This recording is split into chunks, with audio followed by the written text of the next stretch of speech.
Hey y'all, it's me Trish. I am the witch of the dismal swamp. How the hell is everybody doing today? I hope y'all are doing good. I'm just going to try to make this a quick video, y'all.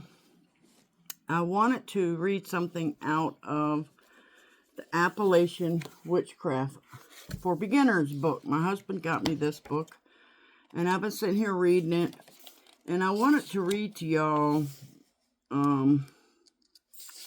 a piece of this book. There's a lot to it, but I wanted to just give y'all I guess the origins of the Appalachian folk magic. So what does first of all, it says here, the tradition of Appalachian folk magic has diverse roots.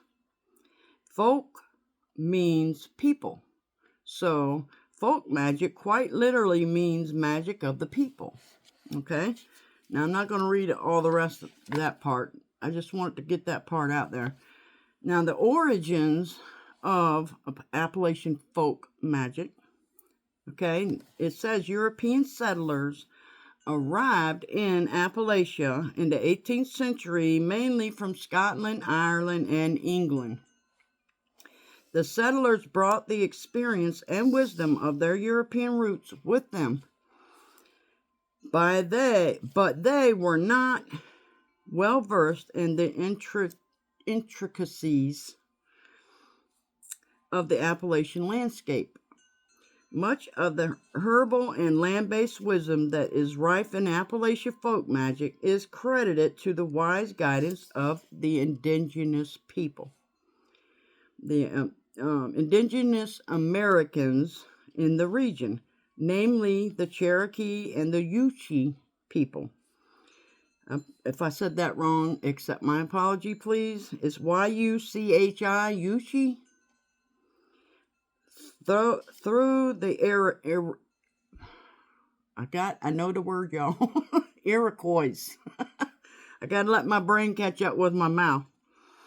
Shawnee and the Powhatan people, and are also native to the Appalachian Mountains. Eventually, German settlers began to work their way southward and influenced the tradition as well. Then, in the late 18th and 19th centuries, the practices were heavily impacted by the African traditions of formerly enslaved people. So, as you can clearly see, all through Appalachia, witchcraft was mainly practiced by European settlers and their descendants. It was crafted and shaped by the experiences and wisdom of many, many cultures. And this is an important aspect to keep in mind and honor throughout your practice. A powerful way to stay in touch with the origins of the tradition and ensure the integrity of your own practice is to make yourself aware of the history and of the traditions you incorporate into your practice.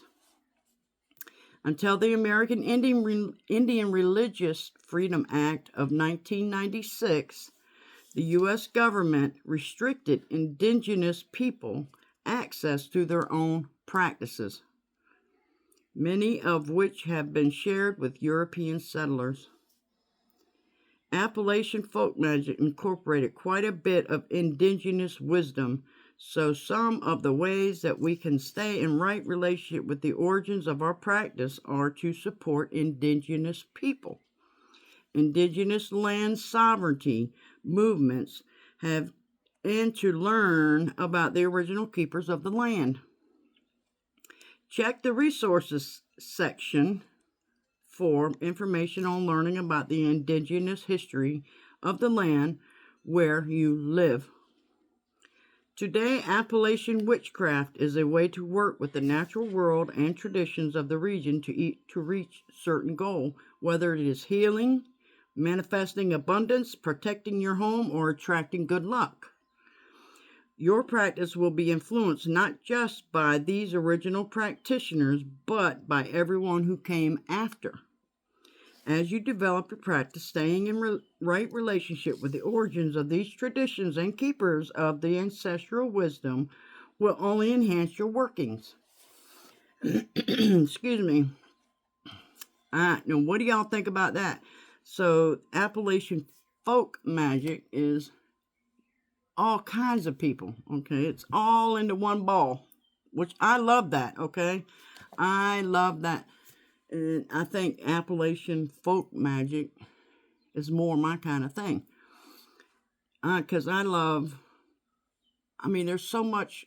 Well, anyway, I'm pretty sure y'all get what I'm trying to say. Let's just keep going here. Now, it shows here how early Appalachian magic was used. Okay. Although many granny witches were solitary practitioners, meaning they primarily worked alone, which that's me, many of their workings were for the benefit of their communities. As you've already learned, Appalachian folk magic practitioners were often the only healers in their areas. So within the practice, there was an innate focus on curing diseases, mending wounds, tending pregnancies and birth, and so on. They were a critical part of their communities, bringing not only healing on a physical level, but also a sense of spiritual rejuvenation. However, Appalachian witches were not strictly practicing healing arts. They often practiced divination, protection magic, and dream work, as well as what we now call manifestation magic, using spells or charms to generate a specific outcome. They crafted herbal teas to prevent unwanted pregnancies, wards to protect the home, and much more. This required a wealth of knowledge surrounding the use of herbs, stones, and other natural influences like the weather or the elements to generate the desired result. The primary focus of Appalachian folk magic was and is improving day-to-day life, whether by soothing physical pain, bringing about good fortune, or invoking any number of desirable circumstances. Appalachian folk magic practitioners also use magic on a personal level, improving their own lives as well as their communities. And in modern practice, one of the ways we can pay homage to the origin of these traditions is to consider the greater good in all workings.